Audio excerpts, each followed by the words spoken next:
வணக்கம். வழக்கறிஞர் Muthukumar, MM legal solutions, Madurai.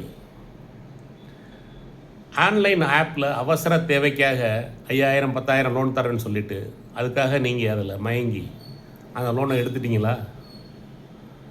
50,000 தரேன்னு சொல்லிட்டு 5000 மட்டும் தான் போட்டிருக்காங்களா? திருப்பி வந்து 50,000 கேட்டு மிரட்டுறாங்களா? பணம் கட்டாட்டி உங்கள் ஃபோட்டோவை மார்ஃபின் பண்ணி அசிங்கமாக வெளியிடுவேன்னு மிரட்டுறாங்களா? அசிங்கமாக பேசுகிறாங்களா? அப்படி முதல்ல யாரும் பயப்படாதீங்க.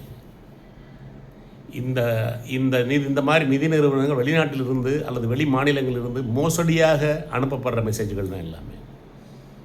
5000 தூண்டிலில் போட்டு தூண்டில் சிக்கிற இறையில் 50,000 1 லட்சம் வசூல் பண்ணுறவங்க இவங்க யாருமே ஆர்பிஐயில் பதிவு செய்யப்பட்ட நிதி நிறுவனங்கள் கிடையாது.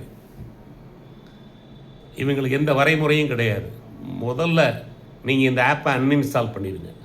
ஃபஸ்ட்டு நீங்கள் அவங்க கேட்க கொஞ்சம் கொஞ்சம் பணம் கட்ட ஆரம்பிச்சிங்கன்னா வேறு நம்பர்கள் வந்து புதுசாக மிரட்டல் விடுவாங்க, கட்ட சொல்லிகிட்டே இருப்பாங்க. கட்டாதீங்க. ஆப்பை அன்இன்ஸ்டால் பண்ணிடுங்க. உடனடியாக அந்த சைபர் கிரைம் அன்னைக்கு ஏற்கனவே உள்ள வீடியோஸ் வந்து 1930 என்ற தேசிய எண் 1930க்கு சைபர் கிரைமுக்கு எடுத்து கம்ப்ளைண்ட் பண்ணுங்கள். உங்களுக்கு எந்த பயமும் தேவையில்லை. சட்டம் உங்களை பாதுகாக்கும். நன்றி. உங்கள் வழக்கறிஞர் Muthukumar, Madurai, MM legal solutions, Madurai. நன்றி.